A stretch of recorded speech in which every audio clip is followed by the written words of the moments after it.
Уважаемые гости и подписчики моего канала, Степан Демура на связи прямо сейчас. Степан Геннадьевич, добрый вечер. Добрый вечер. Тревожно. Ох, как тревожно. Несутся события, да какие, и такие ядреные ядерные события. И, собственно, скажем так, угрозы прям как порхают, как черные лебеди. Закончились, собственно, встречи в Китае. Очень интересно они выглядят. И, понятное дело, очень яркие заявления. Ну, например, со Швеции звучат о том, что «Ой, а мы обязаны направлять и помогать, и цели указывать украинским дронам по российской территории, а прибалты уже привыкают в подвалы спускаться, потому что мало ли чего, куда оно упадет. Все это будем обсуждать сегодня. Подпишитесь, пожалуйста, на Тимуру, подпишитесь на Шелеста и, конечно же, поучаствуйте в нашем прямом эфире. Сделать это просто. QR-код, который видите возле меня, возможность и канал поддержать, и прям никого не дожидаясь вывести на экран вопрос. А так, заблаговременно в камерном сообществе клуба зрителей Шелест, тоже такой закрытый клуб для поддержки творчества, там можно оставить вопрос, и абсолютно открыто тоже можно в сообществе YouTube. Переходите под анонсом встречи, ставьте. Ну и, естественно, чат трансляции присоединим в самом конце и в самом начале. Опрос сегодняшнего эфира такой. Война России и Европы неизбежна, маловероятно, уже идет на территорию Украины, или сказки для распила бабла. 4 варианта, и давайте с этой темы и начнем. Слушайте, кажется, все серьезно. Ну, вот оно, начинается. Или все-таки нет? Или все-таки блефуют и деньги делят? Европейцы, думаю, как? Ну, война идет, да, на территории Украины. Она идет уже давно. Европейский Союз, НАТО – это одна из сторон конфликта. Вторая – это Россия. Будет ли война с Европой? Будет. А начнут с Прибалтов. Но просто европейцы бабки пилят, конечно, и они просто, скажем так, абсолютно уверены, что бабушки в Кремле, они бабушками останутся. Но они собственными руками, я так понимаю, довели Путина и администрацию до того, что дальнобойные удары дронами, которые сейчас идут европейскими, натовскими, они, в общем, начинают сильно действовать и на состояние в обществе, на экономику, и особенно, я думаю, очень сильно действует пример Ирана. Поэтому показательное разрушение кого-то будет, скорее всего, кого-то из прибалтов. М, Будет ли применено тактическое ядерное оружие, не знаю, но я применил один раз. Зачем? Чтобы сразу расставить все точки над «и». Потому что никакого ответного удара в принципе не будет. Кто на что будет менять? Грубо говоря, Нью-Йорк на Таллин, например. Ну, слушайте, 5-я статья НАТО, о ней, на самом деле, я думаю, можно забыть. Поэтому будет. И я думаю, сейчас после встречи в Пекине, которая характеризовалась, ну, скажем так, двумя удивительными для меня вещами. Ну как, первая была неудивительна, а вторая была удивительна. Неудивительная Поделитесь, вещь да, была, интересно. удивительная вещь была это, когда корреспондент, так глумясь в открытую, спросил Ушакова, кто теперь у нас вместо, ну я недословно, вместо духа Анкориджа дух Пекина. Ушакова все передернуло. Единственное, что он смог ответить, это «Я никогда не говорил про дух Анкориджа». Это было неудивительно, потому что товарищ Си должен был выписать пистончики кремлевским за их виляние попкой с американцами. Выписал, судя по всему. Кстати, тут же несутся зятек и шнырек в Москву, да? Рассказывать, рассказывать шахматному кремлевскому клубу о Васюках очередных. Вот. А второе это, что меня удивило, это декларация совместная. Ну, ну а Это, что, ну, кто, действительно, кто, кто не понял, это Зятьков и Витков. Витков и да, Зятьков. Зятьков и Витьков, я уже зятек и шнырек. Молодой тоже сказал, что этих проходимцев вообще, чтобы здесь духу не было. Вот. А неожиданно для меня была эта декларация. Да, Ну, лошадью пора, ходи, да, лошадью. ну, да, пора, скажем так, было уже и Китаю определяться, и судя по его телодвижениям, он стал определяться, что все, сказочки тут всякие о светлом будущем, мир и дружбе, жвачки и толерантности закончены, завершились, началась война, нужно воевать.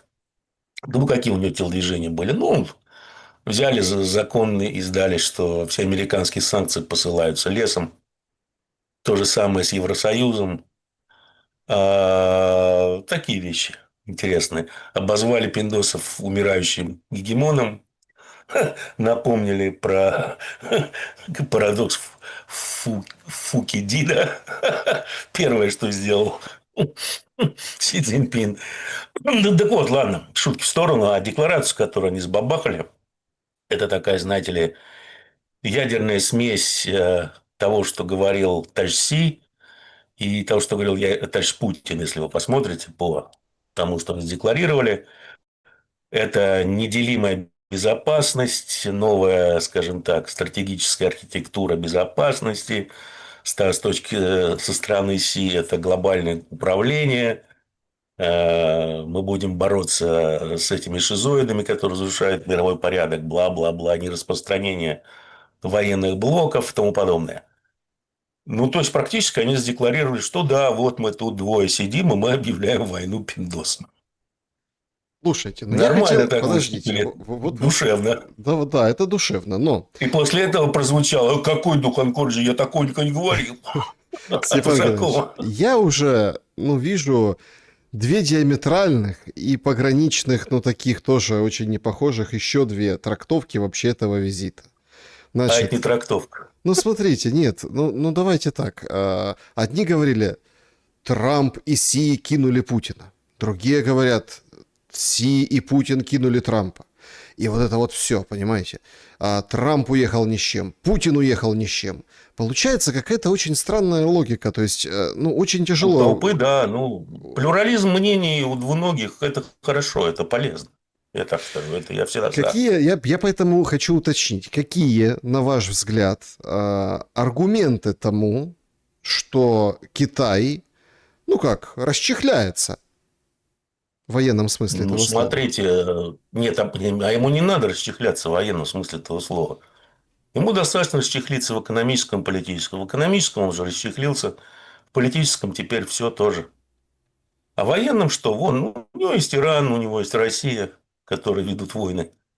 Все нормально у Китая в этом смысле. С точки зрения экономики и нефти, ну, там вообще прелесть, да? Сейчас мировых стратегических запасов нефти, если не ошибаюсь, осталось 7 миллиардов баррелей. Мгм. Ну, скажем так, наверное, 1/5, 1/4 часть спокойно можно вычесть, потому что это технологический лимит. Ну, то есть, осталось там ну, где-то 5-6 миллиардов баррелей. Ну, 5 миллиардов баррелей. Потребление 100 миллиардов баррелей. С учетом технологического лимита в Китае из этого всего на целых 4 миллиарда. Импорт нефти в Китае всего вот за все это время всего просел на 10%. Это мало. Это, ну, ничто. С такими запасами, которые хватит Китаю там на, условно говоря, с таким потреблением, наверное, на год. Плюс еще импорт всего лишь просел на 10%. У него все хорошо. Он может всех пересидеть спокойно, пока Иран там завершает переформатирование Ближнего Востока. Под себя и под Китай. Поэтому они расчехлились по полной. Все нормально. А еще раз говорю, ну, при нормасах плюрализм мнений – это всегда хорошо. Это бодрит их, они держат их в тонусе, чем-то заняты, помимо зарабатывания денег и работы. Времени свободно много, не ходят на улицу, не пьют, а вот все думают. Это хорошо. А как же тако? Блюдо такое Так, есть. да, да, есть такой погоняло. У рыжей собаки какая-то рация. Тут очень странные вещи сейчас происходят у него с Кубой. Значит, вчера он говорит, все ж нагнетаются, отправляют корабли, там вот это все, Карибское море, сейчас Куба, там заявление делает президент Кубы. Про президента, вот он такой, там вот его тоже надо вот это все, да, забрать, родственника, да, Кастро. А, Выходит Трамп, говорит, нет, говорит, никакой войны, ничего не будет. Сегодня выходит Рубио, говорит, слушайте, Трамп за мирное соглашение, но вероятность его очень мала, поэтому придется воевать. В общем, слушайте, опять вот эта вот нерешимость с Кубой, Да, но ему, да по нет, большому я счету, думаю, там, только Куба и понимаете, осталось. Куба – это тема нарко-марко, да. Если вы посмотрите за этим шнырьком ЦРУшным, то он себя дистанцировал и от Ирана, и от Украины. Типа он пытается, наверное, каким-то образом остаться в живых после того, Мгм. как рухнет администрация Трампа. Ну, я имею в виду в политическом смысле. Там вообще там все, кто вокруг там, политические трупы, за исключением одного мужика, который ушел с должности начальника контртеррористического центра. А тема его электората – это Куба, Венесуэла и Куба. С одним режимом, как они считают, разобрались. Сейчас за второй взялись. Ну, наверное, просто военным как-то объяснили, что у него же была тут совещание с военными, с разведкой, что, чувак, мы и так на пределе. Отвлекать силы на Кубу в себя приди. Наверное, так. Поэтому началось это. Ну, и во-вторых, это, я вам уже это говорил, ну, вся, скажем так, искусство сделки Трампа, это хуцпа, да, который он взял у Кона. Правда, Кон мог за хуцпу ответить, а это нет. Это постоянно атакуй, все отрицай, никогда ни в чем не признавайся. Все. Вот он такой сначала нагнетает, на следующий день говорит, я этого не говорил, я не мог такого сказать. Поэтому не воспринимайте его серьезно, слушайте. Ну, вы думаете, с Кубой ничего не будет? Нет, я думаю, там будут какие-то поползновения. Скорее всего, будут, потому что, на мой взгляд, ну, хоть что-то нужно предъявить электорату перед выборами, да. Венесуэлу уже все забыли. С Ираном Венесуэлу все забыли. В Иране полная, да. Последние опросы показывают, что, по-моему, где-то 67-68% избирателей выступают против войны в Иране. Рейтинг одобрения Трампа, он бьет антирекорды за всю историю наблюдений. И в основном это из-за экономической ситуации. Индекс уверенности потребителей тоже на исторических минимумах. Просто новые исторические минимумы уже каждую неделю выходят. Мичиганский. И э, Трампу нужно как-то эту повесточку перебивать, поскольку конца и края иранской войне не видно. Урмузский пролив еще будет долго закрытым, очень долго. Ну, как, он открыт формально, но э, для определенных судов. Вот. Определенных дружественных Ирану стран. То есть, перебои с нефтью будут только нарастать. Мы, я думаю, уже близкие к пику тех возможностей, которые были в глобальной системе логистики, переработки, добычи нефти для купирования выпавших там, получается, порядка 11 миллионов баррелей в сутки. Последние танкеры уже там неделю назад разгрузились, которые вышли до войны. И ему надо как-то оттуда выбираться, что-то предъявлять. Он думает, я думаю, экономическую повестку, экономические проблемы перебить Кубой, какой-то быстрой победой в Кубе. Но большая часть электората на Кубу глубоко, ну, наплевать, скажем так. Их волнует вон то, что бензин вырос уже больше, чем в 2 раза. А американцы, согласно там, последним обзорам McKinsey, у них 60% домохозяйств живут от пейчека до пейчека, а сбережений у них что-то в районе, по-моему, $300 всего в среднем, у 60%. Но самое страшное, что, ну, это было в прошлом году. Ой, сейчас по памяти, дай бог, что-то траты, неожиданные финансовые расходы, по-моему, в размере $1000. приведут к банкротству этих домохозяйств. Ну, вот Потужно. такая, кстати. Это потужная зрада вообще такая конкретная. Что значит жить от пейчека до пейчека, от зарплаты до зарплаты? Соответственно, сейчас резко выросли цены на бензин, соответственно, расходы. И ситуация только усугубилась и углубилась. А это их волнует. А кубы там какие-то. А ситуацию с бензином, с экономикой, ну, в ближайшее время решить не получится. Потому что либо Трамп полностью капитулирует, что он в принципе не может сделать. Вот такое вот животное тупенькое. А иранцев просто загнали в угол. Тут молодой Атала выпустил новый, скажем так, указ, где сказал, что ребята, обогащенный уран только на территории Ирана. Чао. Вам придется нападать. А иранцы на самом деле, они... И этот вопрос тоже обсуждался на чаепитии, который был Мгм. у Путина на закрытом. Иран, в общем, ну, они дали понять, что они готовы и считают, что они могут перенести первый удар, потому что они перенесли уже вот мощнейший удар.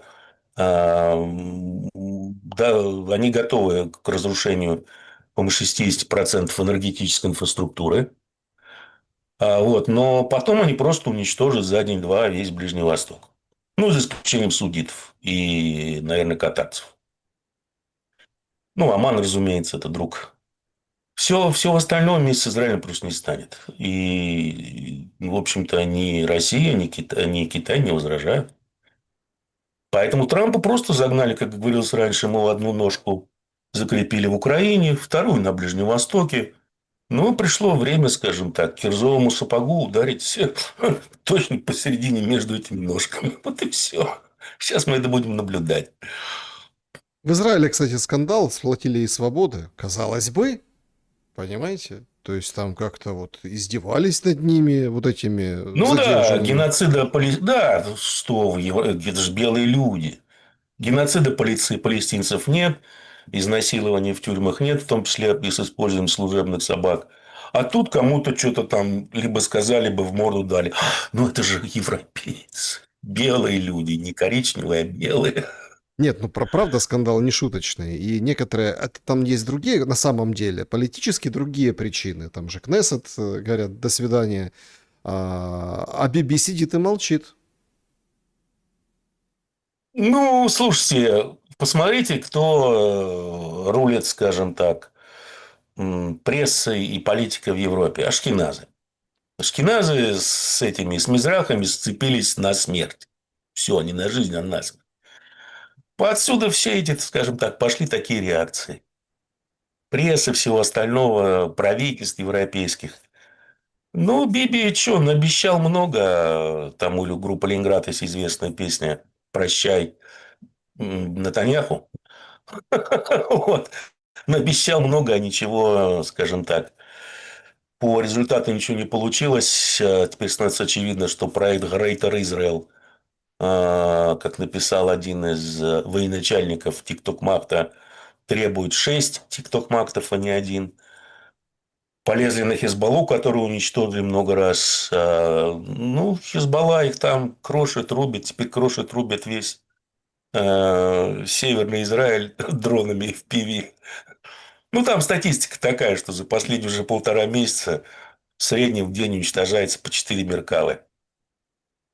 Колоннами уничтожаются. Мы же видели, как они паркуют свои танки, как они располагаются на кадрах с предыдущих событий в Ливане.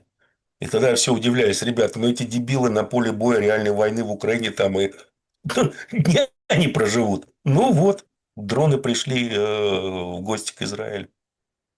Хезболла сейчас очень ведет такую кампанию пропагандистскую. Они просто выкладывают все средства объективного контроля. Считай. Ну, раньше нам показывали, помните, был такое самое популярное в мире шоу, это ночные и вечерние обстрелы Израиля со стороны Ирана. А теперь вот новые сериалы, только которые не подконтрольны израильской цензуре. То есть Есть, просто, ну, они их разбирают, я говорю, как этих, ну, как лохов.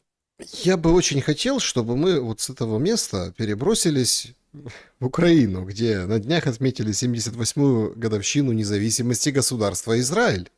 Собрали банкет, все, там, Гончаренки, Гордоны, все вот это, и сидят, и, в общем, говорят, и там с офиса президента все говорят, вот, мол, мы такие, как вы, и так далее. А, есть ли Ну, в взаимосвязь? общем, да, в офисе президента, да. Есть ли взаимосвязь с событиями в Украине? И вот если мы продолжим вашу аллегорию о том, что две ноги Трампа, да, вот в раскорячку, в растопырку, да, и есть мнение, что это глобалисты делают. Вот так вот они его круто окучивают. А вот эти, скажем так, товарищи, глобалисты из числа ну, господ Израилевых, да, они как бы тоже в этой истории. Или они за Трампа. Вообще, а кто Ну, ударит в я не промежность? понимаю, я понял, я не понимаю, при чем здесь Трамп, потому что все это началось при Байдене. И говорилось все это, как будет еще при Байдене. Я не понимаю, не понимаю, при чем здесь Трамп. Ну, потому что у Китая, как у нового восходящего гегемона, есть надежные бизнес-партнеры, которые немножко рулят мировой политикой. Все нормально. Все по плану, как говорится. Глобалисты, они, да, они вроде как перебазировались, на мой взгляд, в страны глобального юга частично. Но, скажем так, те заявления, которые вот были сделаны THMC, ну, с его стороны, что вот в декларации отражены, что есть государства эти самые, как они, как же там такое хитрое слово, не истории, а государства цивилизации, не надо нам тут указывать, что, как нам жить, и вообще давайте, чтобы каждый занимались внутренними проблемами, а мы будем торговать и дружить и строить безопасность. Это вообще-то антиглобалистская повестка. Да, Потому что глобализм основан на его конец, он основан как раз на таком семинальном, эпохальном, ну просто, я не знаю, какой-то вселенской важности труде «Конец истории» некто Фукуямы. Я когда первый раз прочитал эту книжку, я в осадок выпал, думаю, бля, дебил, что ли, нарушает второй закон энтропии. Ну ладно. Это, говорит, книжечка написана о том, ну, ей, наверное, тоже 30-35, и на ней основана, в принципе, даже вся стратегическая доктрина США по отношению к Китаю, которая очень хорошо так развалилась, основана на том, что демократия – это венец развития общества. Поэтому достаточно в любой стране поднять уровень жизни, как она станет демократией. Соответственно, за демократией больше ничего нет. История на демократии заканчивается. Ну, кто знает термодинамику, тот поймет, о чем я, да? То есть, у вас есть некий устойчивый порядок в замкнутой системе. Ну-ну. Но, тем не менее, это вот глобалистская штучка, что все люди одинаковые, никаких национальностей, государств, образований нет. Уничтожение институтов семьи, уничтожение истории, всего. Это глобалистская штучка. Но вот в декларации, скажем так, не глобалистская, а антиглобалистская. А я повторюсь просто, я давно сказал, что формируются два лагеря, два гегемона, в той же декларации многополярный мир, бла-бла-бла. Ну, вот два гегемона, грубо говоря, две экономические зоны, два политических режима. У них есть свои сферы влияния, свои экономики, соответственно, свои валюты. Где-то эти сферы соприкасаются, соответственно, там нужно будет вырабатывать некоторые правила поведения и взаимоотношения. Соответственно, нужен посредник и нужен решала, да, который не только может с братанами все обсудить и порешать, но и обладает авторитетом. А авторитет строится на том, что если кто-то ему когда-то что-то перечил, то его уже нет. Условно говоря, ну, так мир устроен. Вот, и такой решал это вот Ватикан, поэтому, ну, что, у него свои индульгенции, у него свои эти самые с этого дела. Все хорошо. Поэтому вот это все туда идет. Ведь на Ближнем Востоке вдруг образовался такой интересный союз. Пакистан, Саудовская Аравия, Катар. Ну, туда можно спокойно приплюсовать теперь Иран. Под чутким руководством Китая. Против другого тройственного союза, вернее, ну, тройственного. Индия, Дубайск и Израиль. Под чутким протекторатом США. Вот и теперь думайте, кто с кем воюет. У Там. Индии дела плохи на самом деле. А? У Индии дела У плохи на Индии, самом у деле. Индии хреновы. Да. Ну, надо же быть как-то то ли более дискретным в выборе друзей и партнеров, в том числе и половых. Нет, просто они, конечно, делают заявление, что вот, вот, мы, вот, нам плевать на санкции, мы будем принимать там российскую нефть, а у них дефицит нефти, у них Моди вышел, сказал, не ездите, пожалуйста, как зря на своих тук-туках и на машинах, не полите зря бензин. И вот я поразился, знаете почему? Потому что Индию уже хотели делать вторым Китаем, ну вот американцы. Ну, хотели. У них не могло получиться это в принципе. Совершенно разные страны, Индия и Китай. И из Индии никогда Китай не получится. В силу культурных особенностей, в силу экономических особенностей, в силу в основном культурных особенностей. Ну Если, и еще раз, Индия подтвердила правило, что быть врагом США опасно, быть другом США смертельно. если переместиться ближе к Украине. Значит, сегодня ядерное учение. Ну, на них они вчера, позавчера, вот и российские, российско-белорусские. Сегодня по видеосвязи Путин и Лукашенко там принимали их, да. Ну, сделали, понятно, заявление, что ядерное оружие, там, геополитический, ну, в общем, стандартная фраза, что не должно быть применено, там, туда-сюда. Лукашенко говорит, мы никому не угрожаем, но если что, себя защитим. То есть стандартный набор дежурных фраз, ну и вот эта вот картинка. Но тут внезапно, Степан Геннадьевич, на Беларусь прям как с цепи сорвал. Вот мы с вами обсуждали даже эту тему, да, и вы как-то так отмахивались, так нехотя. Всю неделю, всю неделю идет бомбардировка информационная темы, что сейчас Беларусь или там Россия через Беларусь нападет на Украину. И Зеленский говорит, мы спроможні, ну типа в состоянии, да, мы в состоянии там сдержать, вот. И даже, внимание, Зеленский сегодня сказал такую очень страшную вещь, превентивный удар. Ну, типа, Украина нанесет превентивный удар, если почувствует угрозу по Беларуси. Это в день ядерных учений и всего как бы прочего.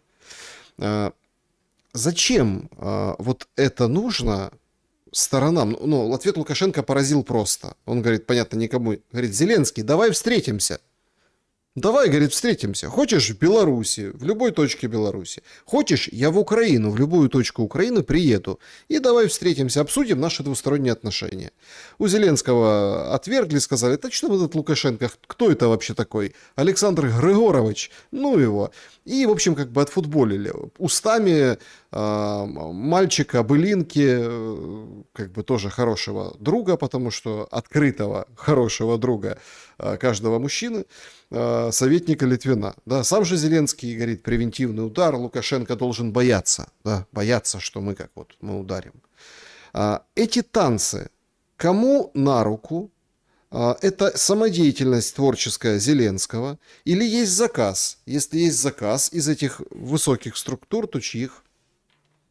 Я не знаю, просто, скорее всего, знаете, есть такое правило лезвия Камы, да. Я думаю, информацию, которая поделилась с широкой международной общественностью, по-моему, Юлия Мендель, да, о привычках своего бывшего босса, она прекрасно объясняет много из поведения Зеленского. Вот простое объяснение. Ну, надо чем-то эфир забивать, но он и забивает как может. Но, с другой стороны, можно, конечно, там наводить, что будет провокация в отношении Беларуси. Ну, слушайте, я думаю, что настолько все поменялось после визита в Пекин, что э, теперь не Европа будет делать какие-то провокации, а Россия. Мгм. Дайте повод. Только дайте повод. Я думаю, что, э, скажем так, ведение боевых действий против Украины тоже сейчас сильно изменится. В какую сторону, как именно? Ну, типа, если таких конфузов, будучи обдолбанными духом Анкориджа, как довести энергосистему Украины до практически клинической смерти, а потом отойти, больше не будет. Вот добивать тупо вот вообще. Тупо добивать. Ну, а дальше, я думаю, что там прибалты, они дотявкались уже по факту. Тоже что-нибудь найдут, какую-нибудь причину, чтобы взять какую-нибудь страну и просто отпидорасить там за пару дней. И сказать так, ждем реакции НАТО. Где ваша 5-я статья? Мы ждем. Ну, Рютте сделал заявление сегодня, Еще раз что прилетит, ну, будет уже нюк. Не верите? Пожалуйста. Рютте сделал И все. заявление, что если полетит ядерка по странам Европы, то будет То что будет? по Украине. Не, извините, А чтобы не... зачем по Украине? Ну вот, Нет. понимаете, вот никто не Он знает, тупой. зачем. Еще раз, он тупой, потому что смысл бить Украину. Надо бить того, кто ведет войну. Надо бить врага. Украина – это оружие. Почему Европа и НАТО такие борзы? Потому что, еще раз, они ни разу еще не получили существенного экономического, политического и социального урона. Бить надо их. Поэтому, если бить ядеркой, то по Европе. Взять какую-нибудь прибалтийскую страну, там все равно ничего нет. И населения мало. Жертв будет мало. И что такое ядерное, что такое тактическое ядерное оружие? Ну, весьма ограниченная зона поражения. Через 3 месяца, поскольку это реакция синтеза, можно уже, можно сказать, жить на территории. Но зато какой эффект будет? Какой будет эффект? Ведь А какой? нам Все просто говорят... сядут на попу. Нет, нам На говорят, попу что, сядут. смотрите, что это вот точно так же, оперируя, что там сейчас ударят чуть-чуть, повоняет 3 месяца условно, да, это радиация, и пофонит, ну и все, как бы, и можно жить. И все. Реально. И типа ничего это не даст. Нет, это ничего не... Минутку. А, Это даст то, что, во-первых, все сядут на попу. Это тут же развалит НАТО, потому что окажется, как и в случае с Ближним Востоком, все эти гарантии безопасности страны США – это пустой звук. И, соответственно, быстро приведет себя чувство поляков, которые надеялись на гарантии НАТО безопасности, тех же финнов, ну и всю прочую восточноевропейскую шелупонь. Очень быстро. И они задумаются, а нужна ли нам база Жешува на нашей территории, например. Или лучше ее в жопу. Ну, вот так как-то. И Запад вдруг поймет, что ой-ой-ой, а у этих-то бабушка-то все-таки пластику сделала. Теперь она дедушка, а с дедушками надо поосторожнее. Но Ну, без шуток, ведь... ситуация вот такая вот. Потому что, еще раз, они нашли, благодаря духу Анкориджа, вот этой всей непотребности, я много раз это говорил, откуда все это дерьмо взялось. Добивали Украину на тот момент, все, если их она была. Если бы продолжалось с такой же интенсивностью, то сейчас мы бы уже говорили бы совершенно другой ситуации. Но появился дух Анкориджа. Соответственно, с Украины стали обращаться вежливее, нежнее, чтобы не разрушить этот дух Анкориджа. Запад выиграл время, перегруппировался, нашел оружие, которое действительно может нанести им существенный урон экономике России. Ну и заодно так немножко взбодрить общественное мнение. Ну, немножко взбодрить Кремль, судя по всему. И у Запада все хорошо. Если раньше Россия считала, что она может спокойно пересидеть Запад, и с экономической, с политической точки зрения, то сейчас как-то вдруг в Кремле что-то начали, судя по всему, немножко понимать. Ну, у них всегда хватает накусать на рефлекс, да, не пущать, запрещать всем глотки затыкать, но это же не помогает и никогда не помогало. Поэтому это, во-первых, это что, следствием чего это явилось? Во-первых, дух анкориджа, а во-вторых, тем, что бабушка не была дедушкой. Красной линии не слышали, коричневой линии не слышали. А Запад, он так шинкует солями, он так, у него такая политика. По чуть-чуть, по чуть-чуть, по чуть-чуть, раз, и палочки солями уже нет. Вот, пожалуйста, вам пример.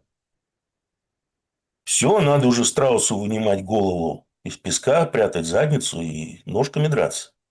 Какой ситуации загнал Путин сейчас? Что у него нет другого выхода, как идти на существенную эскалацию. Быструю, четкую, очень жесткую эскалацию. Эскалацию, причем такую, чтобы Запад реально сел на попу. Поэтому смысл бить тактическим ядерным оружием по западенцам. Ну и что? Ну опять хохлов там поджарили. Западу от этого что? Ничего. А тут поджарят прибалтов. Что он такой расклад сел? Пятая статья. Ну давайте, давайте. У нас этих знаете сколько? Носителей и головок. Давайте, вы хотите Париж на Таллинком обменять? Пожалуйста. У нас территории много, у вас мало. Все может бы эскалировать очень быстро. Но я думаю, не будет никакой эскалации в том смысле, что будет один мощный удар, и все. И сразу все поймут и пойдут договариваться, что это безумие надо прекращать и тому подобное. Что воевать с нами с Россией мы просто не успеем. Потому что русские вообще на всю голову отмороженные. Смысл там Бундесвер со 100 тысяч увеличить до 250, когда прилетит куча ядерных боеголовок, и на этом все закончится. Пиндосы в это влезать не будут, они уже отруливают от всего. Сказали европейцам, это ваши проблемы, вы нас тут в заливе кинули, и мы за вас теперь не вяжемся. Я думаю, даже это будет что согласованно с Трампом. Ну, с силами, которые стоят за Трампом. Такая вот комбинация хитрая с европейцами. И все. На О- этом все закончится быстро. Очень удивительно. Поэтому я не думаю, что как вам нужно беспокоиться по поводу ядерного оружия. Это вот прибалтам, полякам, да. Может, даже финнам. Очень удивительно, Степан Геннадьевич, потому что это, во-первых, один в один вот эта карагановская история, которую он там не первый год Ну, я об этой продвигает. истории давно говорил. Потом я, когда прочитал то, что он написал, думаю, о, это Караганов, он же руководитель Валдая. Это такая старосятская помойка, на самом деле. Я тогда же удивился, вау. К ним в голову стали приходить трезвые мысли, ну-ну. А мысль какая? Надо контролировать лестницу эскалации. Если ты не контролируешь лестницу эскалации, то ты проигрываешь любой конфликт. Это говорилось, я не знаю, последние 3 года. Ну, погодите. Путин После ядерного контролировал. удара что? Ничего. Нет. Переговоры. Ну, подождите. Ну, а если не Все. переговоры? Ну что, дроны перестанут лететь? Значит, будет второй ядерный удар, пока они перестанут лететь. Дроны-то летят не из Украины, а, условно говоря, они летят из Лондона и Вашингтона. Есть почему заводы известны локации в Германии, в Британии, в Швеции, в Норвегии, которые производят комплектующие для этих дронов. Ну, не обязательно ядеркой, можно просто их уничтожить. Ядерка для чего нужна? Чтобы показать, что пятая статья НАТО не существует. Все. А после этого можно уже разбираться с отдельно взятыми странами. Совершенно будет другое поведение. А что Они это... сами будут границу, они сами ПВО пригонят на границу с Белоруссией и с Россией и будут охранять наше небо. А что будет с экономикой в таком случае? Ну, вот смотрите, А что с ним будет? санкции, от чего этот дух Анкориджа пляшет? От того, что, ну, как вы От четко... возможности того, что американцы пообещали ослабить санкционный режим. Да. Ослабили, нет, еще больше санкций паяли. Не, ну подождите, ослабили почему? Нефть, он катается. Минутку, минутку, минутку. Это им пришлось ослабить, потому что нефть нужна на рынках, иначе будет совсем плохо американской экономике. Реально, потому что она, еще раз, э, она потребляет на доллар ВВП в 2 раза больше нефти, чем Евросоюз, на 40% больше, чем Китай, на 20% даже больше, чем Россия. Поэтому от высоких цен на нефть прежде всего страдает американская экономика. Соответственно, им нужно и инфляцию, и ставки вон, по 30-летним уже за 5 ушли, по десятилеткам там 4,6 крутятся уже. Ну, скоро вырастут солидно. То есть, это мощнейший удар по бюджету, потому что стоимость финансирования долга резко растет. Соответственно, им нужно было использовать любые возможности, чтобы сбивать цены на нефть. Но они сняли санкции с иранской нефти тоже. Но они с ним вообще воюют официально. Поэтому что с экономикой будет? Она и так ляжет. Мы вваливаемся в депрессию. А почему вы именно после Пекина поменяли свою точку зрения, что все идет к похабному миру, а сейчас не идет? У меня не было точки зрения, что все идет к похабному миру. У меня Ну, были отчасти серьезные... была. Ну, давайте так. Нет, я сейчас это не точка зрения, это были серьезные опасения, что как-то из-за определенных товарищей может что-то пойти не туда. Ну, суть по всему, старшие товарищи тоже прониклись таким духом, провели воспитательную беседу в Пекине и как-то похоронили дух Анкориджа. Хочется надеяться навсегда. А, но опять-таки, после ядерного удара с России никто ничего не снимет, никто ничего не Не даст. снимет, они перестанут лететь, пофигу, снимут, не снимут. Лететь пусть перестанет, вот и все. И перестанут даже смотреть в сторону российского теневого флота. У них заикание начнется. Все. А, И все проблемы для Приднестровья тут же решатся. И Гагаузов. Вот все сразу решится, вот гарантирую. Ну что, там отмороженные сидят в Кремле, реально. Лучше их не трогать. Себе дороже. Он, как израильтяне. ну, израильтяне сами Но эти всех доигрались, трогают. понятно. А они потому что хапнули больше, чем могут проглотить. Ну, такая еврейская черта, да, жадность называется. Ну и все, поперхнулись, а хирурга убили. А как тогда с войной быть и с вояками? В смысле? Ну вот с вооруженными силами. Сейчас вовсю качают тему, что будет мобилизация в России, и в Украине что-то будут предпринимать тоже по этому поводу, что война будет Я не еще знаю долгой. насчет мобилизации в России. Зачем? Зачем нужна мобилизация? Я не понимаю, зачем нужна мобилизация. Если вот еще раз разыграть все карты правильно, примитивно на самом деле комбинация, то никакой мобилизации не нужно. Все остальное можно спокойно. Поскольку еще раз, это война на выживание. Запад нашел, он благодаря исключительным геополитическим талантам кремлевской администрации, он получил время. За это время он нашел слабую критическую точку российской экономики и вообще вот концепции ведения войны сейчас. Соответственно, надо эту, скажем так, возможность пресекать. А все остальное будет идти как шло. Просто, ну, ребята, хотите, поставляйте вооружение только там, вот Жешев что-то засвечивается на радаре. Ну, может быть, уменьшится снабжение украинской армии, и уменьшится помощь. Не знаю, может увеличится. Но, по крайней мере, по территории России ничего лететь не будет. И теневой флот, и вообще никто ничего трогать не будет в принципе. Но давайте так, вы только что сказали, что война пойдет по-другому в Украине. Ну давайте тогда поменяем, ну вот, как вы считаете, правильно разыграть карты, окей. Но война-то в Украине не остановится, и Украина-то Не продолжит остановится. воевать. Не остановится. Война идет до последнего украинца, она будет идти. Просто она будет идти в несколько иных условиях.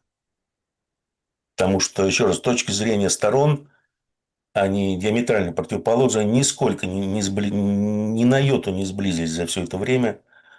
Соответственно, война будет идти до капитуляции определенной. Одной из сторон.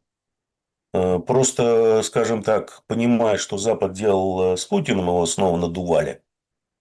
Ну, им это не понять. Я начал как-то немножко беспокоиться, что у бабушки может, я не знаю, там сердечко ёк-ёк, и она решит лечь в больничку, капитулировать. Ну, дали ей лекарства, привели к психологу, он все объяснил, что все хорошо. А война будет продолжаться. Это же не есть, еще раз, цель этих действий не есть прекращение войны в Украине целью. А целью является проведение совершенно четких, скажем так, политико-воспитательных мероприятий с Западом. А именно, что, ребята, вот этого делать не будете, этого делать не будете. Ну, и продолжаем.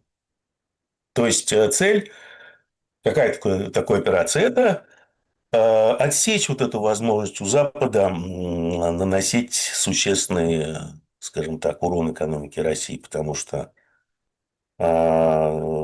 все, скажем так, с экономической точки зрения, с военной, с политической точки зрения, Запад проиграл войну на истощение. Ну, вот они, молодцы, нашли такую лазейку. Значит, лазейку надо прикрыть. Как она быстро прикрывается? Не разговорами, не нахмуриванием брови, а вот так вот. Пау.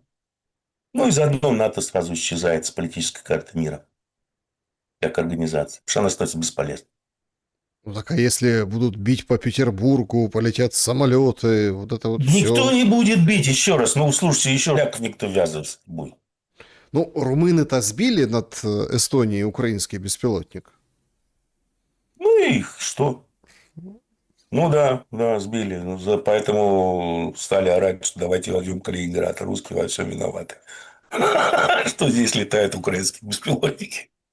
Мне вообще очень понравилось, что это Россия перенаправляет на нас, прибалтов. Да, да. Это, конечно, нонсенс. Достаточно посмотреть на тот коридор, на тот маршрут, который используется для атаки северо-запада России. Да, нонсенс. Ну, беспилотники, слушайте, это такая достаточно сложная система. Конечно, бывают отказы, соответственно, там, если из 100 3-4 падает, то это нормально. А, Войны с Белоруссией не будет у Украины. Вполне, ну, война с Россией у Запада идет. Ну, Беларусь, согласится ли Белоруссия, скажем так, использовать, быть использованной как прокси-сила, не знаю, может согласиться. Ну, я думаю, под самый конец.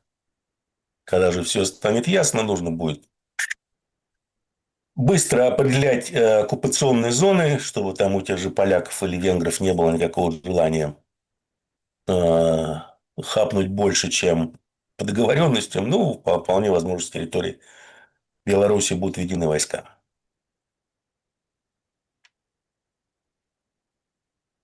Получается, что... Смотрите, какая просто странная вещь. А, Европейцы 90 миллиардов не дают. Ну, никак, они Дадут, дают, дадут, слушайте, ну, но как-то вот очень-очень скрипя сердцем, как-то вот очень там с нет, условиями. ну вы тоже, вот вы таких тоже поймите, они тоже же люди, да. Зеленским же сколько обещать тотальную мобилизацию? Года два. Они прекрасно понимают, зачем даются деньги. Деньги даются на продолжение ведения боевых действий на 2 года, как минимум. Они прекрасно понимают, что в ВСУ реальные проблемы с живой силой. На одних дронах войны не выигрывают. Так а, И на зачем, одних дронах не оборонятся. так а зачем рыпаться на Беларусь тогда, если ты понимаешь, что у тебя проблемы с живой силой? Вот этого я не могу Еще раз, понять. вам вот, мадам Мендель же все объяснила в интервью Такеру Карлсону, специфику работы и методов работы своего босса. Заходит в туалет, через 15 минут выходит совершенно другим человеком. Энергичным, с горящими глазами, с горячим взглядом и может нести все что угодно. Готовым на все.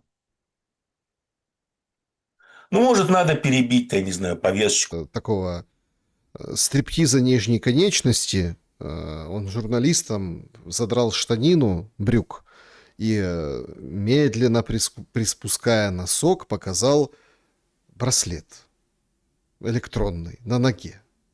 Он сегодня пытался, Подарок от любимого президента.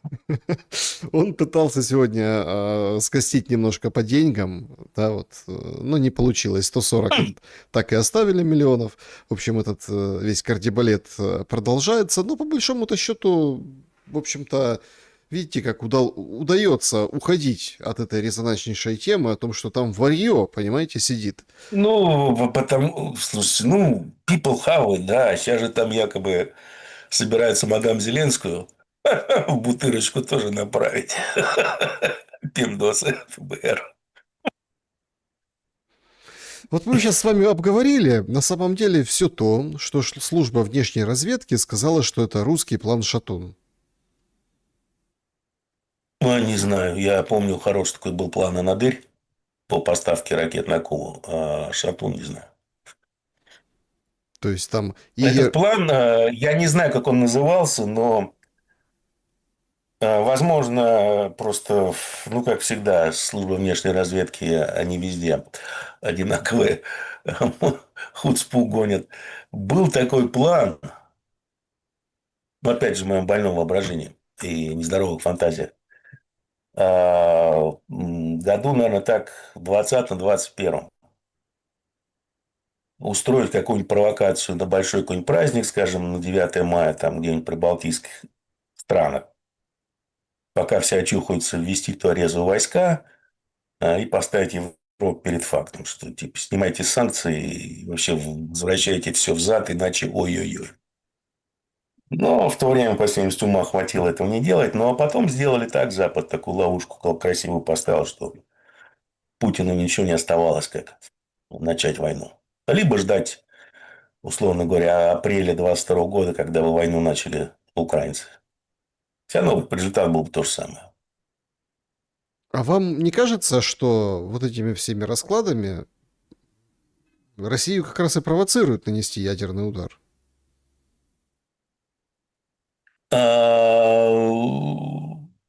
Знаете, зачем? Ну, для того, чтобы уже спокойно, как в учебниках истории, собрать. Наполеончик соберет своих, всех там по пути посгребают, или Гитлер всех по пути посгребают. Кого они собирают, кого они там насобирают. Ну, слушайте, без сфер, немцев, поляков, они вообще никогда в жизни не воевали. Посмотрите на полное отсутствие ПВО как класса в Европе, в принципе, в численном, ну, я имею в виду в численном выражении. Они что, суицидники, что ли? Нет, я понимаю, одно дело раскачивать эту тему подготовки к войне, чтобы якобы поставить экономику на военные рельсы. Ну да, инвестируя в экономику там сколько, 160 или 170 миллиардов за 4 года, вы что-то в ней измените. Безусловно, да, это великая, гениальная идея. В основном это все сделано для того, чтобы увеличить численность армии, для того, чтобы использовать ее чуть позже для контроля ситуации внутри стран. Ну и, разумеется, создать такой мощнейший образ врага, с которым надо бороться. Это стоит больших денег, поэтому бюргеры затяните пояса. Потому что на все денег не хватает. То есть, они пришли к тому моменту, когда я говорил про Германию, что они высосали из еврозоны все, что могли. Они провели деиндустриализацию еврозоны. Теперь пришло время платить по счетам. Увы, денег нет. А элиты понимают, что на всех денег больше нет. Соответственно, у себя любимых они кусок отнимать не будут. Значит, надо отнимать кусок у люмпанов. Люмпаны будут возмущаться, шинармасы так называемые, что им и социалку придется резать, все на свете. Хорошо, давайте им какую-нибудь пугалку подгоним. Ну, а заодно чуть-чуть, как это женщины делают, отштукатурим армию, чтобы она в случае чего можно было использовать для наведения порядка внутри страны. Ну, они взяли, ничего нового не придумали. Они взяли это все из книжки американских капиталистов после Второй мировой войны, которые тоже немножко офигели от тех налогов, которые они платили сразу во время войны, после войны, немножко офигели от коммунистов и профсоюзов в стране, от тех благ и того дохода, части дохода, которые забирали у них рабочие. Но решили эту ситуацию немножко исправить. Вот они исправляли, да исправляли для того, что сейчас львиная часть прибыли всех американских корпораций, прибыли, которые генерируются экономикой, уходит там, 10% населения. Это норма даже выше, чем в России. Не норма прибыли в ВВП, а именно вот процент прибыли, который уходит 10 богатейшим процентам. Даже выше, чем в России, хотя, ну, думаешь, куда уже выше. Бабушки, у них никаких красных линий нет, мы тут спокойно шинкуем солями, вот-вот уже почти все нашинковали, а тут прилетает нежданчик. И все. Вы сейчас прям описали модель, как это, зарождения или зерна, да, зерна или ростка Великой социалистической революции. Это как? Ну, как-то так, что вот как это вот эти богатые эксплуататоры, понимаете, собрали у себя. Так слушайте, для Великой социалистической революции самая главная часть революции какая? Какая? Руководящая, направляющая Да. сила. Вот покажите мне ее. Нема. Как только появится, все будет пучком. Димура коммунист? Нет, я этот самый разработчик. Анархист, я как звать как хотите. Любая революция, основное что? Это, как говорят великий Ленин, эволюционная ситуация, которую создает правящий режим, и руководящая, направляющая сила. Эволюционная ситуация почти создалась везде. Руководящей направляющей силы нет. Вот, поэтому по щелчку пальцев она не появляется. Вы знаете, я почему так вот про революцию, чтобы еще один штрих к нашему сегодняшнему разговору, и потом перейдем к вопросам. Очень много вопросов, друзья, спасибо большое, что оставляете. А, Там что-то со Стармером плохо. Плохо дела у Стармера, Степан Геннадьевич. Что? Ну, что экономику угробить вообще? Все, бюджет. Они, в принципе, не могут свести бюджет. Они делали долгие годы, ну как, не долгие годы, там 2 или 3 года, то, что делали Силуаны, делают Силуанов с Набиуллиной. Ну, в основном Силуанов. Постоянно повышают налоги, чтобы затыкать дыры в бюджете. Ну, есть кривая Лафера, прошу прощения. Когда вы после определенной точки повышения налогов, у вас налогооблагаемый баба начинает сокращаться. Они к этому пришли. Все. Соответственно, резать социалку – это политическое самоубийство. Как сводить бюджет на следующий год? Там дыра. Только вот просить помощи АМФ практически. Во Франции такая же ситуация. Ну и что? Конечно, лейбористы вылетают, как пробка из бутылки, потому что люди голосуют кошельком, они не голосуют разумом, они в основном голосуют кошельком. Ну, это там. Все очень грустно у британцев в этом смысле. Тоже не радует многих. Как коренных британцев. Ну и все, и чё? Все эти скандалы, которые происходят, это, знаете ли, э, вот как Трампу. К нему никогда ничего до определенного момента не прилипало. А потом начал все, он теперь ходит весь коричневый в дерьме, от него воняет. Так и здесь. Не, ну у нас есть Социальная муда изменилась, и все. такой же тефлоновый, это Зеленский, видите, как все. Вот так вот, Ну, бочком, бочком. потому что он символ нации, который борется с агрессором, А с как, как, кровавой а, как- русней. а какой нации? Ну, от его нации. Ну. Ну да. А, Шотландия будет свободна? И Ирландия будет свободна. И Ирландия Свободу будет? Ольстеру. Свободу Ольстеру. Нет, правда, они там референдум затеяли. Ну, затевают. Ну, в экономике заняться, там уже бунты пошли, бензина нет. В Австралии бунты, бензина нет. Ну, молодцы иранцы. 5 баллов. Красавцы. Да, друзья, подведем итоги нашего голосования, перейдем к вашим вопросам. Поехали. Война России и Европы. 7% считают, что маловероятно. 14 сказки для распила бабла. 15 неизбежно. Ну и уже идет на территорию Украины 64%. Спасибо за то, что проголосовали. Друзья, не забудьте поставить лайк. Это очень важно в наших суровых реалиях, особенно в моих подсанкционного канала. Значит, объяснял неоднократно, почему, что да как. Значит, к вопросам, да, начнем с клуба зрителей «Шелест», а потом перейдем к сообществу и вот уже чат трансляции. Дима, Степан Геннадьевич, на ближайшие 5-10 лет в чем лучше хранить кровно заработанные доллары, евро, рубли, крипта, и в чем из этого не советуете хранить категорически и почему, если вообще хранить сразу во всем смысл, то есть вот везде по чуть-чуть?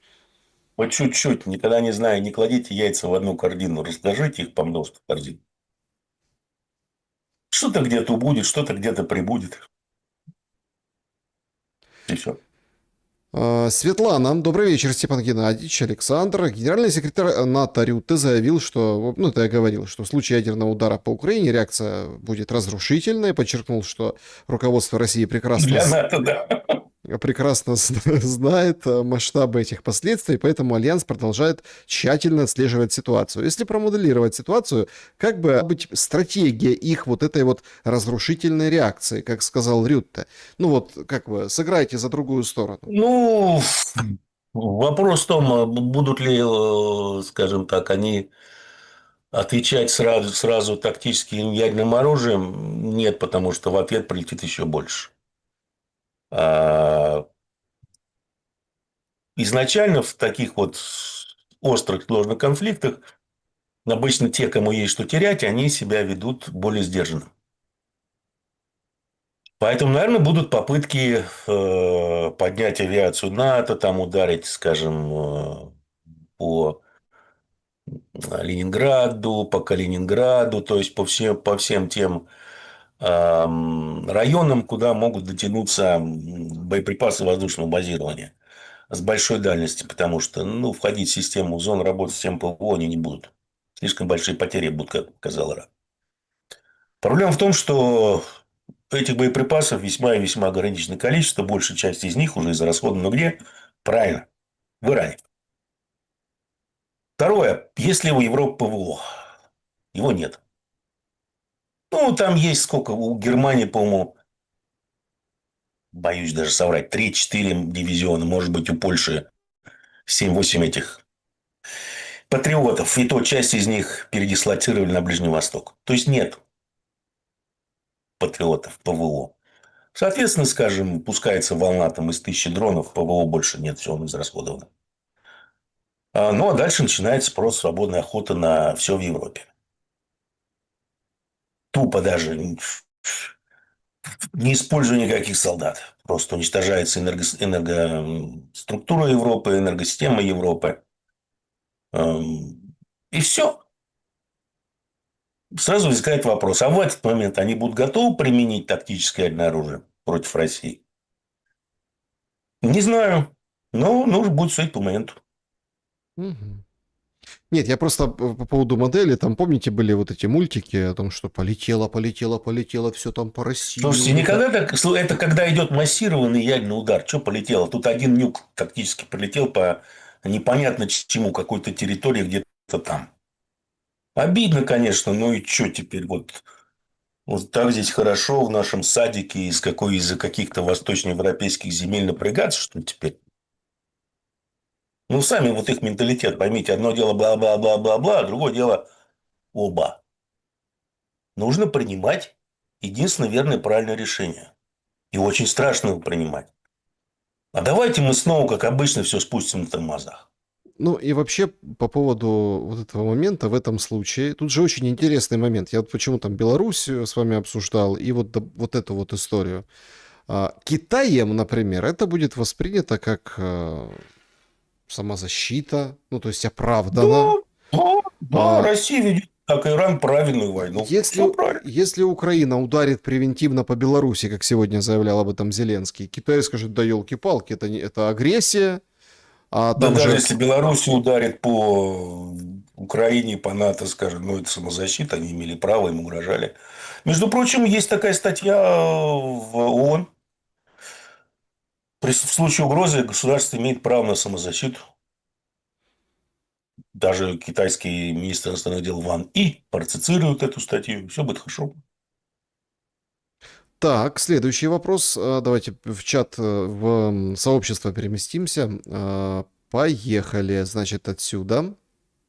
Как вы думаете, возможно ли вымирание белой расы вполне естественным образом? Ведь тот факт, что на место более слабых, изнеженных цивилизаций белых господ приходят миллионы новой крови и замещает их, разве не естественный ход истории? И как вы думаете, будет ли прохождение на темные века, как после падения Рима? И учитывая современную глобализацию, насколько быстро во временном периоде это замещение произойдет окончательно? Ну, процесс, с одной стороны, естественный, да, это как горные народности нападали на равнинные народы, которые там жили. Но равнинные народы для этого изобрели технику, цивилизацию, армию и прочее, чтобы держать горных джигитов высоко в горах. Потом, когда начинается, скажем так, совершенно не естественный, а немножко форсируемый процесс деградации элит, ну, процесс тоже естественный, равнинных народов, соответственно, начинают внедряться определенные повесточки, когда вдруг армия, полиция и вся технология почему-то вдруг оказывается бессильна перед этими гордыми джигитами. Мгм. Где-то кто-то что-то покупает, где-то с из ООН спускается повесточка 20-30. Вот мы это имеем, то, что имеем. А вопрос в том, что равнинные народы, как народ, они значительно сильнее горных народов. По одной простой причине, ну, слушай, били горы, нет больше горы, и никого там больше нет. Бивает. А орел летел, сорнул, кишлак нема. Если вы не со всеми этими полчищами, которые сейчас заполняют Европу, это исключительно политическое решение. Не потому, что они сильнее, еще что-то. Границы открыты. Проводится политика по замещающей миграции. Это к естественному отборнику отношения не имеет. М, Повесточка ООН, замещающая экономическая миграция. Знакомьтесь, говорится, с документом, на сайте висит. Чем закончится? Вопрос в том, когда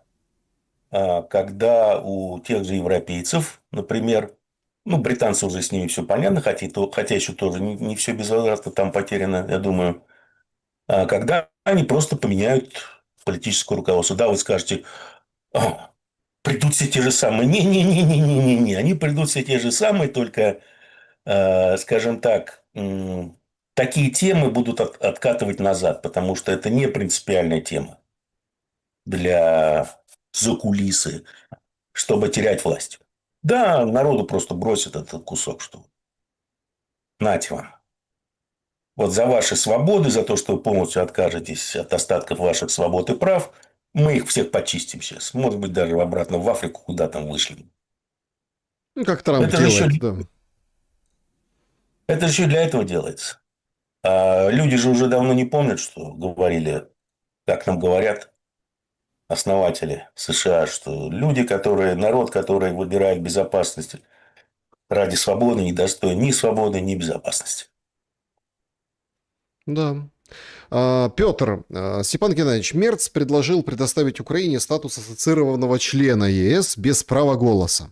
Предполагается, что статус позволит представителям Украины официально присутствовать на саммитах блока, а также на заседаниях Еврокомиссии, Европарламента. А чем это отличается от текущего момента? Фактически предлагается просто юридически вот это все оформить? Ну, ничем. Не, ну,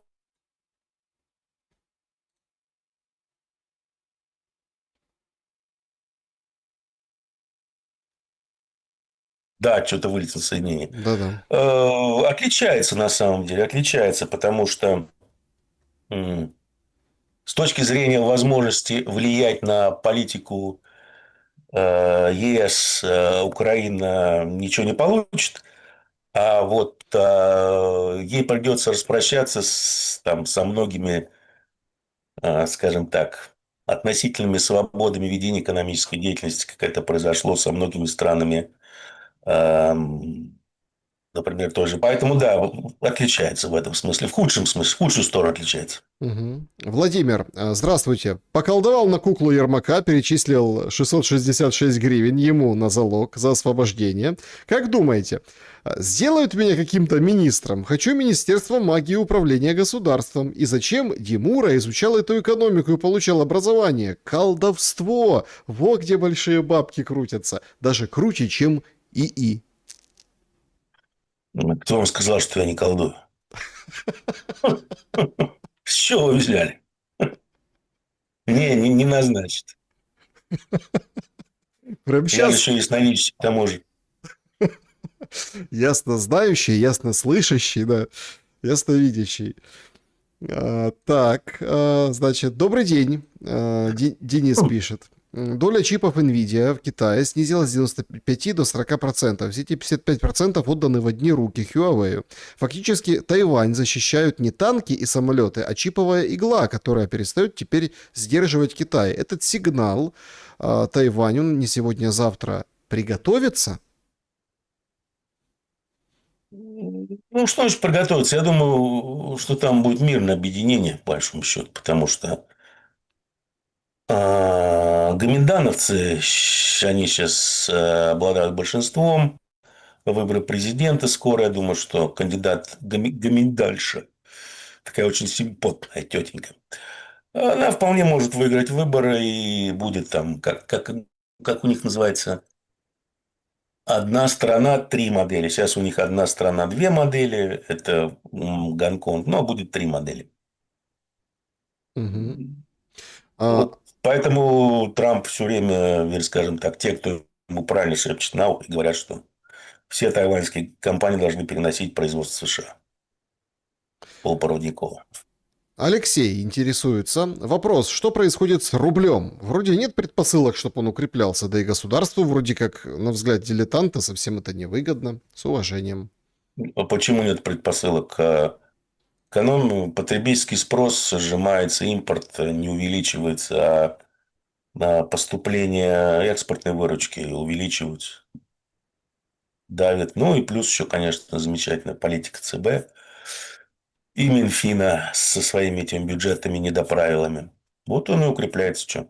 Почему укрепляется национальная валюта по отношению к валютам других государств? Ну, потому что предложение валюты других государств больше.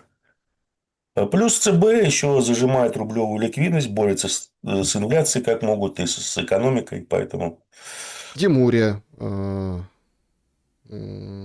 Так, не допускаете ли вы такого варианта, что гнобление России — это подготовка к переносу центра глобалистов из Европы в Россию, и к нужному моменту будет вскрыта вся несправедливость в отношении к России, и из терпилы сделают глобального мученика, и это при правильной подаче прекрасно подойдет и монархистам, и тем, кто хочет СССР 2.0. что таких много в населении? Ну, Нет. монархистов. Монархистов и СССР 2.0, таких совкофабов, я их называю. Их единицы в процентном отношении. Зачем на них ориентироваться-то, во-первых. А во-вторых, уже давно в Китай перенесли. Еще есть остров Тасмания М. к югу от Австралии. Вот там всякие интересные компаунды есть. А вот где глобалистская тусовка? Степан, так когда? До чемпионата Завтра. мира или после? И почему? А, я, После хаджа. я, Хадж до 29-го. После хаджа все и начнется. я про то, чтобы бомбить по Ирану. Да, после хаджа все и начнется. Ну, с 25 по 29 в этом году, соответственно, вот все, скажем так, не обращения, а благодарности Трампу за его дипломатию от саудитских и прочих министров иностранных дел как раз связаны с этим. Что, ребята, дайте нам последний раз в жизни сходить на хадж. Пока персы нас тут всех с песком сравняют. Анна, Степан Геннадьевич, черная аристократия или самые древние фамилии, такие как, например, Массимо, Арсини, Русполи, каков их вес и роль в мировых элитах? Ну, но они являются частью мировой элиты, так называемая старая элита. Трогать их нельзя, скажем так. Уважаемые люди. Мгм.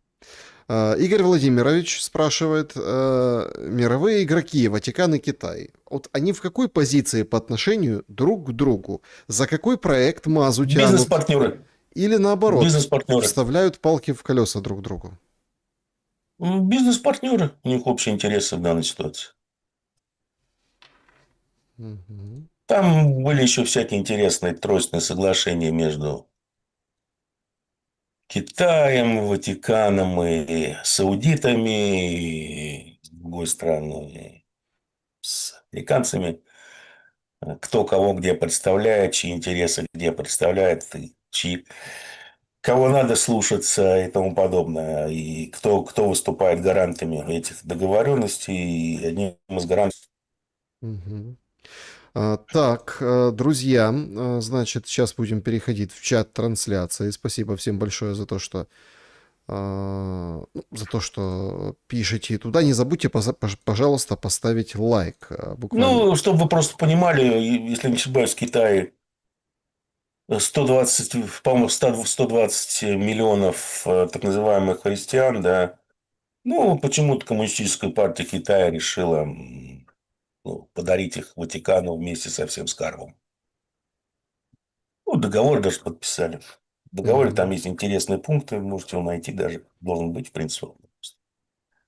Что договор не прекращает свое действие даже в случае распада Китая там, на несколько государств. Ну, с чего бы это? Да, интересно. 120 миллионов граждан со скарбом подарить Ватикану. Нормально, да? Так, поехали. Чат трансляции. Окунаемся сюда. Значит, что здесь? Так, арбитражный суд Москвы поддержал иск ЦБ к Евроклир. Что дальше? Спрашивает Оксана. Не отслеживаю, не знаю. Не знаете. А Может, почему? что-нибудь конфискуют, но должны-то, если суд, иск должны, соответственно, удовлетворить наверняка. Соответственно, смотреть, если активы Евроклир в каких-либо юрисдикциях, в которых можно это с решения суда легализовать. Вот и все. Мгм. Мне это монопенисуально. А почему Путин терпит выходки ЦБ Набиуллиной? Военное время на дворе, а финансово-экономическая политика старая. Пользователь возмущается. Как старая? Что же старая? Какая у нас финансово-экономическая политика? Стабильность. А что нужно для стабильности? Низкая инфляция. Кто у нас борется с инфляцией, не покладая руков и ногов? Набиуллина. Думаете, я какую-то чушь говорю? Нет. Извините, так оно и есть. Это Так, уровень понимания экономического мышления. здравствуйте и спасибо за прекрасные встречи. Таня пишет каждый четверг. Пожалуйста, расскажите больше и поподробнее про Эрика Кирк. Ну или Кёрк, правильно. Вы как-то говорили, Кто? что она совсем непростая. Спасибо большое. Да, да, она из семьи таких непростых еврейцев, скорее всего, масадовцев, либо израильские спецслужбы. Бывшая мисс, по-моему, там то ли Аризона, то ли еще что-то. Это такая непростая девочка, и вот она как раз стояла, и денежки израильского лобби стояли за созданием бизнес-империи. Как она там называлась-то? Э, Уже забыл. Turning Point USA. Ну и сам Кёрк оказался талантливым политическим этим самым оперативником. Но что-то там у него были проблемы с совестью, я имею в виду, чуть-чуть совести осталось. И в определенный момент он отказался от замечательного евангелизму и перешел в католическую церковь со всеми вытекающими. Ну и ухлопнули. Мгм. Так, вот такой еще вопрос. Степан Геннадьевич, а вообще Влад пишет, АУКУС существует? Не будет ли в будущем втянута Индонезия во имя контроля Малакского пролива? Может быть, но там, скорее всего, сейчас американцы плотнее работают с филиппинцами, да, насколько я понимаю, сейчас они заканчивают строительство гражданского аэропорта с огромной взлетно-посадочной полосой для тяжелых военно-транспортных самолетов. И япошки там начинают активно милитаризироваться. Вся идея в том, чтобы была возможность контролировать потоки китайских товаров и сырья в Китай морем.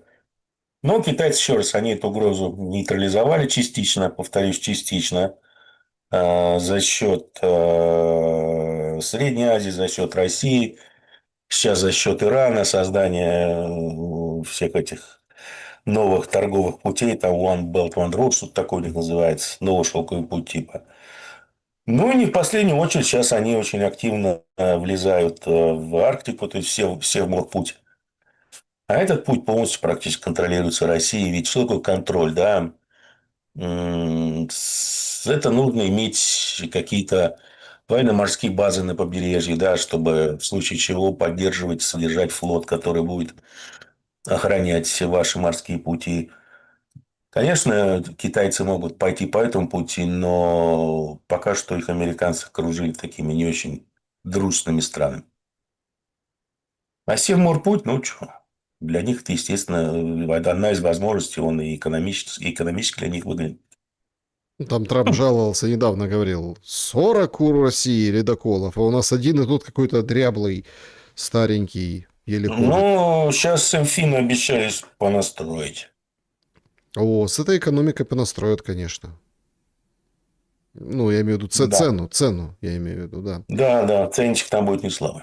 Вопрос. 2014 года кокс, в смысле уголь, поднялся в цене в 10 раз. Вы что смеетесь? Человек про кокс спрашивает в нормальном смысле этого слова, Нет, хорошо, что пояснил, потому что кокс тоже вырос. а не в Зеленского, понимаете, там, не в коня корм.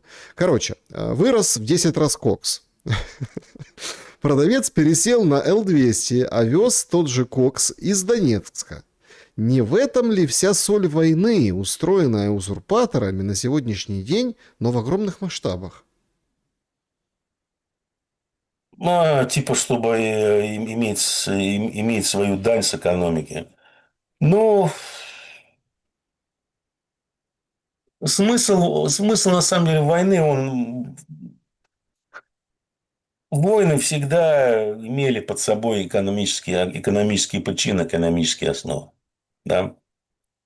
Экономика вещь такая, циклическая. Соответственно, искать смысл в войне в действиях какого-то определенного класса, либо мировой закулисы. Ну, это для лохов развлечение, потому что, еще раз, есть экономические циклы, есть социодинамические циклы.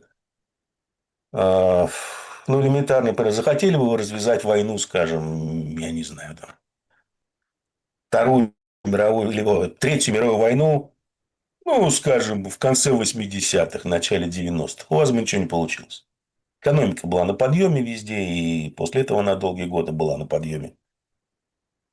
Сейчас приходится платить по счетам, потому что доходы будущих периодов уже потреблены. Надо платить по счетам, платить нечем. Соответственно, начинаются экономические проблемы, соответственно, начинаются политические проблемы. Более того, длительные периоды благоденствия приводят к деградации элит, к вырождению элит. Все, что мы сейчас наблюдаем везде. Вот у вас начинаются войны.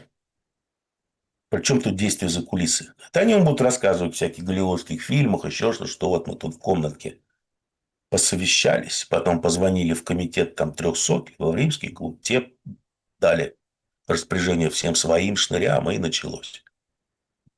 То, что вы описываете, это естественный процесс. Циклический, экономический и социодинамический процесс. Когда времена богатые, жирные, ну, те, кто ближе к деньгам, получают больше денег. Есть такой факт. Потом, когда все начинает разворачиваться, те, кто получал меньше денег, получают еще меньше денег, ну, начинают задавать всякие неудобные вопросы из серии «Кто виноват, кого мочить?». Мгм. Соответственно, всегда находят того, кто виноват, и кого надо мочить. Вот и все. Вопрос. Каково будущее государства Ливан? Спасибо. Я думаю, оно сохранится.